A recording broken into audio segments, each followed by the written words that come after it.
الحمد لله رب العالمين والصلاة والسلام على سيد المرسلين أما بعد فأعوذ بالله من الشيطان الرجيم بسم الله الرحمن الرحيم رفیقان محترم، پچھلے سبق میں ہم نے جو بیان کیا وہ جو ایک چیز کی نسبت دوسرے چیز کی طرف ہو، چاہے وہ ایجاب کے ساتھ ہو یا سلب کے ساتھ ہو، تو وہ تین طریقے پر ہوتی ہے۔ وہ تین طریقے بیان کیے کہ یا وہ نسبت حملی ہوگی، یا اتصالی ہوگی، یا انفصالی ہوگی۔ تو حملی ایک شے کو دوسری شے کی طرف ایجاب یا سلب کے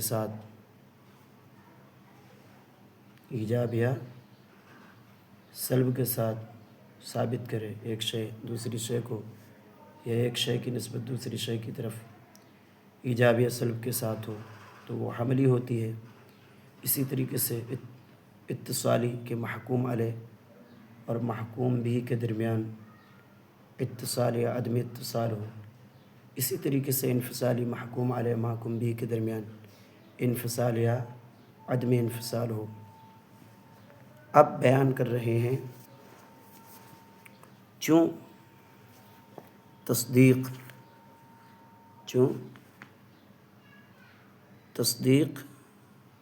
ادراک نسبت چیزست بچیزے با ایجاب با سلب، چوں جب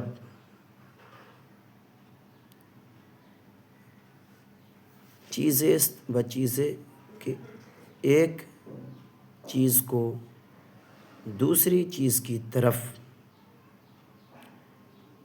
ایجاب کے ساتھ یا بسلب سلب کے ساتھ نسبت کرنے کا علم ہے۔ چوں جب تصدیق ایک چیز کو دوسری چیز کی طرف ایجاب یا سلب کے ساتھ نسبت کرنے کا علم ہے۔ جب تصدیق کیا ہے، ایک چیز کو دوسری چیز کی طرف ایجاب یا سلب کے ساتھ نسبت کرنے کا علم ہے، یعنی جو تصدیق ہم کہتے ہیں کہ ایک چیز کو دوسری چیز کی طرف ایجاب یا سلب کے ساتھ نسبت کرنے کا جو علم ہے اسی کو تصدیق کہا جاتا ہے۔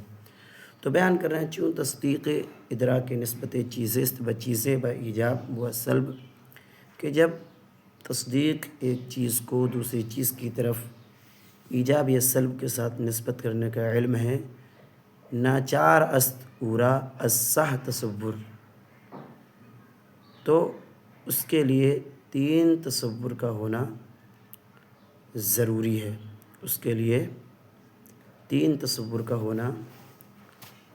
ہے۔ کون کون سے تصور؟ یک تصور منسوب الیہ، ایک منسوب الیہ کا تصور، اور ایک محکوم علیہ کا تصور، اور دوسرا یعنی پہلا منسوب علیہ کا تصور جس کو محکوم علیہ کہتے ہیں، منسوب علیہ جس کی طرف نسبت کی جائے تو جسے ہم کیا کہتے ہیں، محکوم علیہ۔ اسی طریقے سے منسوب بھی کا تصور جس کی نسبت کی جائے جس کو ہم کہتے ہیں محکوم بھی۔ اسی طریقے سے نسبت بین کا تصور، تو نسبت بین کیا ہوتی ہے کہ محکوم علیہ اور محکوم بھی کے درمیان جو نسبت پائی جاتی ہے اسی کو نسبت بین یا نسبت حکمیہ کہا جاتا ہے۔ تو مصنف علیہ رحمہ بیان کر رہے ہیں کہ جب تصدیق جو ہے ایک چیز کی نسبت دوسری چیز کی طرف ایجاب یا سلب کے ساتھ نسبت کرنے کا علم ہے تو اس کے لیے 3 تصور کا ہونا ضروری ہے کہ اس کے لیے منسوب الیہ کا بھی تصور ہو جس کو محکوم علیہ کہتے ہیں، اور منسوب الیہ کہ جس کی طرف نسبت کی جائے، منسوب بھی جس کی نسبت کی جائے، اور نسبت بین بین جو منسوب الیہ اور منسوب بھی کے درمیان ہوتی ہے۔ تو جو منسوب الیہ ہوتا ہے اسی کو محکوم علیہ کہتے ہیں، اور جو منسوب بھی ہوتا ہے اسی کو محکوم بھی کہتے ہیں، اور جو ان دونوں کے درمیان جو نسبت ہے اسی کو نسبت حکمیہ کہتے ہیں۔ تو ان تینوں کا پایا جانا ضروری ہے، کس کے لیے؟ تصدیق کے لیے۔ جیسے کہا کہ زید عالم ہے، عالم ہونے کی نسبت زید کی طرف، تو جس کی طرف نسبت کی جائے اس کو کیا کہتے ہیں؟ منسوب الیہ۔ زید منسوب الیہ ہوگا، کیوں؟ کیونکہ عالم کی نسبت زید کی طرف کی جا رہی ہے، اور عالم کیا ہو گیا؟ عالم منسوب بھی ہو گیا کیونکہ اس کی نسبت کی جا رہی ہے، اور ہے یہ ان دونوں کے درمیان ایک نسبت ہے۔ تو اب اگر یہ تینوں تصور میں سے ایک بھی نہ ہو تو تصدیق کیسے ہو جائے گی؟ کہا جائے زید تو تصدیق ہو پائے گی، پھر تو تصور ہو جائے گا۔ کہا جائے عالم تو یہ تصدیق نہیں ہو پائے گی، یہ کہا جائے ہے تو کیا ہے؟ تب بھی تصدیق نہیں ہو پائے گی۔ تو حاصل کلام یہ کہ تینوں کا تصور ہونا ضروری ہے۔ تو اسی کو مصنف علیہ رحمہ بیان کر رہے ہیں کہ ناچار است اورا الصح تصور کہ ضروری ہے اس کے لیے ناچار است اورا الصح تصور کہ ضروری ہے اس کے لیے 3 تصور۔ کون کون سے؟ یہ کہ تصور منسوب الیہ، یہ کہ تصور منسوب الیہ، منسوب الیہ کا تصور، و آرا محکوم علیہ، اور اس کو کیا کہتے ہیں؟ و آرا محکوم علیہ خوانند، و آرا محکوم علیہ خوانند، اور اس کو محکوم علیہ کہتے ہیں کہ ایک منسوب الیہ کا تصور اور اس کو محکوم علیہ کہتے ہیں۔ اسی طریقے سے دوم تصور منسوب اور منسوب بھی کا تصور، جس کو کیا کہتے ہیں؟ محکوم بھی خوانند، جس کو تصور منسوب جس کو محکوم بھی کہتے ہیں، جس کو محکوم بھی کہتے ہیں۔ اسی طریقے سے تیسرا تصور سوم تصور نسبت، سوم تصور نسبت کہ نسبت کا تصور، کون سی نسبت؟ نسبت بین بین کہ نسبت بین بین کا تصور، و آرا نسبت حکمیہ خوانند، اس کو نسبت حکمیہ کہتے ہیں، اس کو نسبت حکمیہ کہتے ہیں۔ تو اب مثال دے کے سمجھا رہے ہیں کہ جیسے مثلاً در تصدیق با کے زید قائم است، در تصدیق با کے زید قائم است، کہ اس مثال میں کہ زید کھڑا ہے، اس مثال میں کہ زید قائم است، اس مثال میں کہ زید کھڑا ہے۔ تو بیان کر رہے ہیں اس کے تعلق سے کیا کہ ناچار باشد ضروری ہوگا تصور زید کا تصور، کہ اس مثال میں ایک تو زید کا تصور ضروری ہوگا، تو ناچار باشد از تصور زید کہ ضروری ہوگا زید کا تصور، کہ محکوم علیہ است، جس کو محکوم علیہ کہتے ہیں۔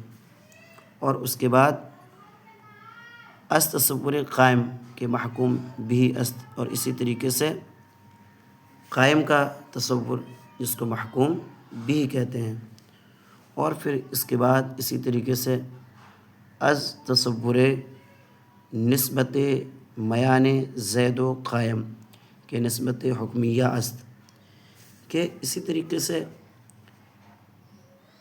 زید اور قائم کے درمیان جو نسبت ہے اس کا تصور بھی ہونا ضروری ہے، جس کو کیا کہتے ہیں؟ نسبت حکمیہ است، جو کہ نسبت حکمیہ ہے۔ تو یہ تین تصور کا ہونا ضروری ہے کہ تصور زید محکوم علیہ است، زید کا تصور جو کہ محکوم علیہ ہے، است تصور قائم کہ محکوم بھی است، اور محکوم است تصور قائم کا تصور جو کہ محکوم بھی ہے۔ اسی طریقے سے از تصور نسبت میان زید و قائم کہ زید اور قائم کے درمیان کا تصور جو کہ نسبت حکمیہ ہے۔ آگے بیان کیا جاتا ہے تا بعد ازاں ادراک آ نسبت، تاکہ بعد ازاں، تا بعد ازاں تاکہ اس کے بعد، تا بعد ازاں تاکہ اس کے بعد ادراک آ نسبت، اس نسبت کا علم، ادراک آ نسبت، اس نسبت کا علم بیان کرتے ہیں کہ بر وجہ ایجاب یا سلب حاصل شبد، کہ ایجاب یا سلب کے طریقے پر حاصل ہو جائے، تا بعد ازاں تاکہ اس کے بعد ادراک آ نسبت، اس نسبت کا علم ایجاب یا سلب کے طریقے پر حاصل ہو جائے۔ تو الحاصل کلام یہ کہ جو تصدیق ہے اس کے لیے تین تصور کا ہونا ضروری ہے، ایک محکوم علیہ کا تصور، محکوم بھی کا تصور، اور نسبت حکمیہ کا تصور۔ اب آگے بیان کیا جاتا ہے پس ہر تصدیق موقوف باشد، ہر تصدیق موقوف باشد، لہٰذا ہر تصدیق موقوف ہوگی بر تصور محکوم علیہ و تصور محکوم بھی و تصور نسبت حکمیہ، کہ ہر تصدیق کیا ہے؟ موقوف ہوگی، کس پر موقوف ہوگی؟ محکوم علیہ اور محکوم بھی، اور دوسرا نسبت حکمیہ، کہ محکوم علیہ، محکوم بھی اور نسبت حکمیہ کے تصور پر، محکوم علیہ اور محکوم بھی اور نسبت حکمیہ کے تصور پر موقوف ہوگی، یعنی جو بھی تصدیق ہے وہ موقوف ہوگی، کہ جیسے کہا جائے کہ اس کا سمجھنا اسی علم پر موقوف ہے، کہ یہ بات سمجھنا اس بات سمجھنے پر، اس بات کے سمجھنے پر موقوف ہے، ایسی تصدیق کو سمجھنا اس بات پر موقوف ہوگا کہ کس بات پر؟ کہ اس کے ساتھ محکوم علیہ، محکوم بھی اور نسبت حکمیہ کا تصور ہو۔ تو اسی کو بیان کر رہے ہیں کہ پس ہر تصدیق، لہٰذا ہر تصدیق موقوف باشد، موقوف ہوگی محکوم علیہ، محکوم بھی اور نسبت حکمیہ کے تصور پر، کہ ان کا تصور ہوگا تو پھر تصدیق کیا ہے؟ موقوف ہوگی۔ تو تصدیق کا موقوف ہونا ان تین تصوروں پر، تصدیق کا ہونا ان تین تصوروں پر موقوف ہے۔ تو اب یہ تینوں تصور کتنے ضروری ہیں یعنی ضروری ہونے کے ساتھ کیا یہ اس کا جز ہے؟ یعنی جز، جیسے ہم نماز پڑھتے ہیں تو نماز کے کچھ فرائض ہیں، شرائط ہیں، شرائط کا پہلے پایا جانا ضروری ہے نہیں کہ شرائط جو ہیں وہ پہلے پائے جائیں کہ بدن پاک ہو، جسم پاک ہو، وقت ہو، استقبال قبلہ ہو، اس طریقے سے تو یہ شرط ہیں۔ تو یہ کیا نماز کے اندر داخل ہیں؟ نہیں، نماز کے اندر داخل نہیں ہیں، جز نہیں ہے، شرط ہے۔ تو اسی طریقے سے جو یہ 3 تصور ہیں یہ ضروری ہیں تصدیق کے لیے، تو کیا یہ تصدیق کے جز ہیں؟ کیا یہ تصدیق کے جز ہیں؟ تو بیان کرتے ہیں کہ ہیچ کدام ازی تصورات ثلاثہ، کہ ان تینوں تصورات ثلاثہ میں سے ہیچ کدام ازی تصورات ثلاثہ، کہ ان تینوں تصورات ثلاثہ میں سے کوئی بھی نزد اہل تحقیق کے نزدیک، یعنی جو فن منطق کے ماہرین ہیں، جو حکمہ کی جماعت ہے، اس کے 2 گروہ ہوئے ہیں، تو ان میں سے ایک گروہ انہی کی طرف مصنف علیہ رحمہ اشارہ کر رہے ہیں کہ ہیچ کدام ازی تصورات ثلاثہ، کہ ان تینوں تصورات میں سے کوئی بھی تصور نزد اہل تحقیق کے نزدیک جزء تصدیق نیست، تصدیق کا جز نہیں ہے، کہ ان تینوں تصورات ثلاثہ میں سے کوئی بھی اہل تحقیق کے نزدیک تصدیق کا جز نہیں ہے۔ ان تینوں تصورات میں سے کوئی بھی تصور اہل تحقیق کے نزدیک جز نہیں ہے۔ تو انشاءاللہ اس سے اگلی گفتگو اگلی نشست میں کریں گے۔ اللہ تعالیٰ ذہن کو مزید قوت عطا فرمائے۔ اللہ و رسولہ